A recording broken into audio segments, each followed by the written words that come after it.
Shlok 10 of chapter 7. Parth Vidhi Mam. O Lord of the earth, know me. Sanatnam Bijam Sarva Bhutanam. The ancient seed of all living beings. Aham Asme Buddhyaha Buddhi Matam. I am intellect of the intelligent ones. Teja Tejasvinam. The brilliance of the brilliant ones. Parth Vidhi Mam. Sanatnam Bijam Sarva Bhutanam. Aham Asme Buddhyaha Buddhi Matam. Teja Tejasvinam. Interpretation. O Lord of the earth, know me as Shankar, or Arjun, or Adam, the ancient seed of Purushottam Sangam Yuga of the beginning of the golden age, of all the superior or inferior living beings. I, Shiv, myself am the most elevated intellect of the intelligent ones like all the religious fathers, and the brilliance in the form of more or less energy of yoga of the brilliant ones too. Great sentences of Shiv Baba for this shloka are. They say, Har Har Mahadev, the remover of sorrow of everyone. I myself am that as well. It is in Shankar. Murli dated 4th November, 1978, beginning of page 2.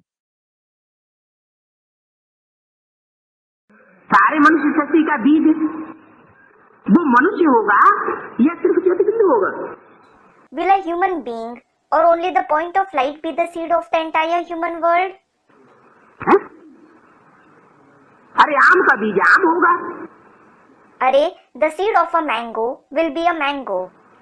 बबूल का बीज बबूल का होगा. The seed of the bubble will be of bubble. ऐसे कि थोड़े ही कि मनुष्यों का जो बीज है वो सिर्फ बिंदु होगा, मनुष्य कभी बनेगा ही नहीं, मनुष्य के रूप में जन्म लेने वाला होगा ही नहीं. It isn't that the seed of the humans will be only a point, that it will never become a human, that it will never be born in the form of a human. और वो फिर supreme soul जो है वो सिर्फ मनुष्यों का बीज है या सर्वात्माओं का बीज है? And is the supreme soul the seed of the human beings alone, or is he the seed of all the souls? कीट पशु पक्षी पतंगी जो भी प्राणी है सब प्राणी मात्र का बीज है या सिर्फ मनुष्यों का बीज है? Is he the seed of insects, animals, birds, moths, all the living beings, or is he the seed of the human beings alone? सब मनुष्य आत्माओं का ही नहीं, सब प्राणी मात्र का बीज है. Not just the seed of all the human beings, he is the seed of all the living beings. हाँ, मनुष्यों का बीज जो है वो उन सब प्राणियों से श्रेष्ठ होगा. Yes, the one who is the seed of the human beings, he would be more elevated than all those living beings. श्रेष्ठ निष्कर्ष की बात साकार के लिए लागू होती है. The topic of being elevated or degraded is applicable to the corporeal being.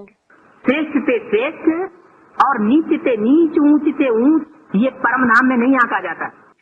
The most elevated one, the lowest of the low, and the highest of the high, this isn't estimated in the supreme abode. कहाँ आंका जाता है? Where is it estimated?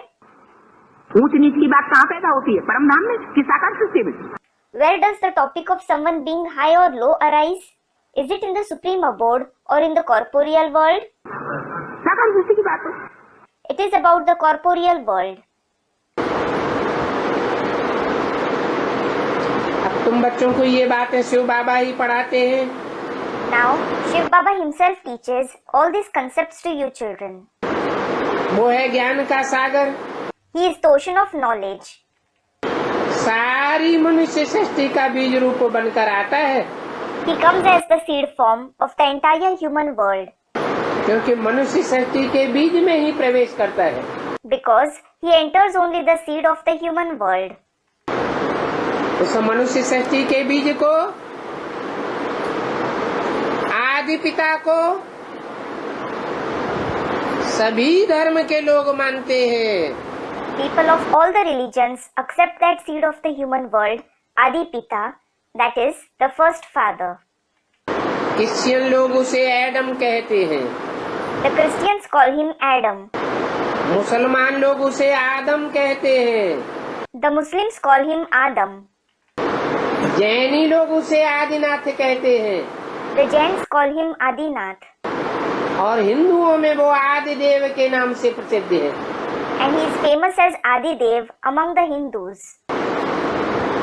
त्वमादिदेवः पुरुषः पुराणः.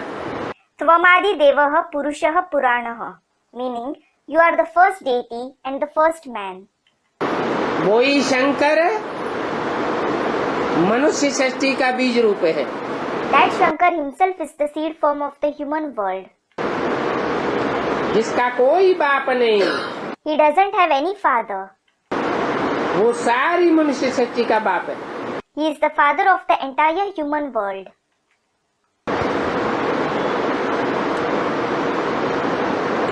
और उससे ये मनुष्य सृष्टि रूपी उल्टा झाड़ पैदा होता है. And this upside down tree in the form of the human world is created from him. इस झाड़ में पहले पहले बीज है बाप, In this tree, the first seed is the father, जिसके लिए गीता में कहा गया है हम बीज प्रदः पिता. for whom it has been said in the Gita, Aham bija pradah pita. मैं मनुष्य सृष्टि का बीज डालने वाला पिता हूँ. That is, I am the father who sows the seed of the human world. बीज सदैव ऊपर में होता है, The seed is always above, झाड़ नीचे होता है. and the tree is below. और सारी मनुष्य सृष्टि का बीज भी एक ही है. And the seed of the entire human world too is only one. अभी तुम बच्चे बीज बाप को जान गए हो. Now, you children have recognized the seed form father. जो जान गए हैं इस मनुष्य सृष्टि रूपी वृक्ष में हमारा बीज बाप कहाँ है, कौन है, किस रूप में पार्ट बजा रहा है, वो ही मेरे बच्चे हैं. Those who have recognized where their seed form father in this tree like human world is, who he is, in which form he is playing his part, only they are my children. उस बाप की बात में ही सारी मुझे पड़ गई है एकदम. The entire confusion is regarding that father alone. क्योंकि सब धर्मों में सृष्टि का झाड़ दिखाते ही है, अपने अपने तरीके से बनाया हुआ. It is because they certainly show the world tree in every religion as they have made it according to themselves. तो झाड़ का तो कोई बीज बाप होता है ना. So, there is certainly a seed form father of the tree, isn't there? है तो उस बाप को लेकर के अलग अलग नाम रख दिए. They have given different names to that father. कोई ने नाम रख दिया आदिदेव, कोई ने नाम रख दिया आदम, कोई ने एडम, कोई ने आदिनाथ, कोई ने Adishwar. Some have named him Adidev, some have named him Adam, some have named him Adam, some have named him Adinath, some have named him Adishwar. बड़ी मुझे पड़ गई है. There is a lot of confusion क्योंकि जो हमको पढ़ाते हैं इस समय में, because the one who teaches us at the present time, क्योंकि पढ़ाने वाला तो सिर्फ आत्मा तो नहीं होगा. it is because the teacher certainly won't be just a soul. पढ़ाने वाले दो हैं या एक है? Are there two teachers or one? दो हैं. There are two. एक आत्माओं का बाप और आत्माओं का बाप जिस आदम को पहले पहले पढ़ाई पढ़ाता है. One is the father of the souls, and Adam, whom the father of the souls teaches first of all. जो गीता में लिखा है कि मैं आता हूं तो पहले पहले विवस्वत सूर्य को ज्ञान देता हूं. It is written in the Gita, when I come, I give knowledge to Vivasvat, the sun first of all. एक तो ऊंच ते ऊंच बाप है, हाँ, जो बुद्धिमानों की बुद्धि है. One is the highest of the high father, who is the intellect of the intelligent ones. ऐसे नहीं कि मन वालों का मन है, दिल वालों का दिल है, ऐसे नहीं कहा. It isn't said that he is the mind of all those with a mind and the heart of all those with a heart. उसको दिल या मन होता है, उसको मन या दिल नहीं. Does he have a heart or a mind? He doesn't have a mind or a heart. वो तो बुद्धिमानों की बुद्धि होने के कारण वो इस सृष्टि पर आता है। तो हाँ, कोई बच्चे को जो मुकर्रर रथधारी है उसमें प्रवेश करके उसको बुद्धि योग देता है। Because of being the intellect of the intelligent ones, when he comes in this world, he enters some child who is the permanent chariot holder and gives him the connection of his intellect, Buddhi Yoga. बुद्धिमानों को बुद्धि होगा तो क्या देगा? If he is the intellect of the intelligent ones, what will he give? बुद्धि देगा ना, तो बुद्धि को तीसरा नेत्र कहा जाता है। He will give the intellect, won't he? The intellect is called the third eye. तो वो चित्र बने हुए हैं भक्ति मार्ग में शंकर के, तीसरा नेत्र दिखाया जाता है। So, the pictures of Shankar have been made in the path of bhakti. He is shown with the third eye. तो वो है पतित पावन। So, he is the purifier of the impure ones. क्या है? जिसको तीसरा नेत्र दिखाया जाता है ना, The one who is shown with the third eye. बाप कहते हैं देव देव Mahadev Shankar. The father says, it is said, Dev Dev Mahadev Shankar. वो भी मैं हूँ क्या? शंकर तो गई है। I myself am that. Shankar isn't that. Shankar है, Is Shankar that? क्यों नहीं है? Why isn't he that? पता है, Do you know? शंकर इसलिए नहीं है कि वो तो याद में बैठा हुआ है। Shankar isn't that because he is sitting in remembrance. हाँ? याद कौन करेगा? Who will remember? याद है अपने से ऊंचे को किया जाएगा ना। हाँ, तो याद करता है तो माना पुरुषार्थी है या पुरुषार्थ संपन्न हो गया। Someone will remember someone higher than him, won't he? Yes. When he remembers, it means that is he a Purusharthi or has his Purusharth completed? पुरुषार्थी है। He is a Purusharthi. भगवान इस सृष्टि पर आएगा तो ज्ञान सुना करके श्रेष्ठ बनाएगा या छू मंत्र काली करेगा? When God comes in this world, will he make others elevated by narrating the knowledge or will he do magic? है? हाँ, भगवान तो बुद्धिमानों में सबसे जास्ती बुद्धिमान आत्मा है ना। Students, he will narrate the knowledge. Yes, God is certainly the most intelligent soul among all the intelligent ones, isn't he? Gita में क्या लिखा है? हैं? बुद्धिमान नर अर्जुन, वो तो ठीक है। What has been written in the Gita? Buddhiman Nar Arjun. That is certainly correct. बुद्धिमानों के बीच अगर कोई बुद्धिमान नर है तो वो तो अर्जुन है। अर्जुन माने अर्जन करने वाला। If there is some intelligent man among the intelligent ones, he is certainly Arjun. Arjun means the one who earns. सद्भाग्य का अर्जन करने वाला और सत ज्ञान का अर्जन करने वाला, सच्चा ज्ञान कमाने वाला, सच्चा धन कमाने वाला। The one who earns good fortune and true knowledge. The one who earns true knowledge, true wealth. Dhananjay, धन को जीतने वाला। Dhananjay, that is the one who wins true wealth. कौन सा धन? Which wealth? दुनियावी धन नहीं, Not the worldly wealth. ज्ञान धन। The wealth of knowledge. तो जो ज्ञान धन जीतने वाला अर्जुन है उससे भी श्रेष्ठ कोई और आत्मा है। So, there is some other soul who is more elevated than even Arjun, the one who wins the wealth of knowledge. कौन? Who? जो The one who is हाँ, बुद्धिमानों की बुद्धि। student, the intellect of the intelligent ones. Yes, the one who is the intellect of the intelligent ones. तो बाप कहते हैं कि बुद्धि से भी परे, माने तीसरे नेत्र जिसको दिखाया जाता है शंकर को, उससे भी ज्यादा परे कौन है? So, the father says, the one who is higher than even the intellect, it means Shankar, The one who is shown with the third eye, who is higher than even him? है शिव बाप। The Father Shiv. इंद्रियाणि पराण्याहु इंद्रियेभ्य परम मनः। Indriyani paranyahu, indriyebhya param manah. है मनसस्तु परा बुद्धि।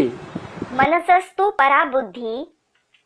मन से भी प्रबल बुद्धिमान की बुद्धि जो कहा जाता है। The one who is powerful than even the mind, the one who is called the intellect of the intelligent ones. जो दुनिया के बड़े बड़े वैज्ञानिक बड़े बुद्धिमान माने जाते हैं, उनकी भी जो बुद्धि को The great scientists of the world are considered very intelligent. The one who, even their intellect, है हाँ परे चला जाता है। student replies, yes, the one who goes beyond than even them. और उससे भी परे मनसस्तु परा बुद्धि यो बुद्धि है परसस्तु सह। And higher than even him, manasastu para buddhi, yo buddhi paratastu sah. जो बुद्धि से भी परे है वो कौन है? The one who is higher than even the intellect, who is he? है हाँ माना प्रजापिता की बुद्धि से भी परे शिव बाप है। Student, the Father Shiv. Yes, it means the Father Shiv is higher than even Prajapita's intellect. नाम किस आधार पर पड़ा? काम के आधार पर नाम पड़ा। Based on what is the name kept? The name is kept based on the actions performed. तो आखिरी तो नाथ डालते हैं और सोमनाथ नाम पक्का हो जाता है। Ultimately, he brings him under his control and the name Somnath becomes famous. तो सोमनाथ कहो काशीनाथ कहो बात तो एक ही। So, call him Somnath or Kashinath, it is one and the same. क्या? What? कहाँ का नाथ? The controller of where? Kashinath काश्य देश। The controller of Kashi, the country of Kashya, that is brilliance. काश्य माना तेज का रस जहाँ भरा हुआ है। Kashya means the place full of the juice of brilliance. तेज माना क्या? What does brilliance mean? याद का तेज। The brilliance of remembrance. और याद माना क्या? And what does remembrance mean? इसने Remembrance means affection. स्नेह और प्यार को याद कहा जाता है। अगर स्नेह प्यार नहीं है तो याद भी ठहरती नहीं। Affection and love itself is called remembrance. If there isn't affection and love, remembrance doesn't become stable either. तो याद का तेज जहाँ भरा हुआ है उस नगरी का नाम है काशी नगरी। So, the place which is full of the brilliance of remembrance, the name of that city is Kashi Nagari.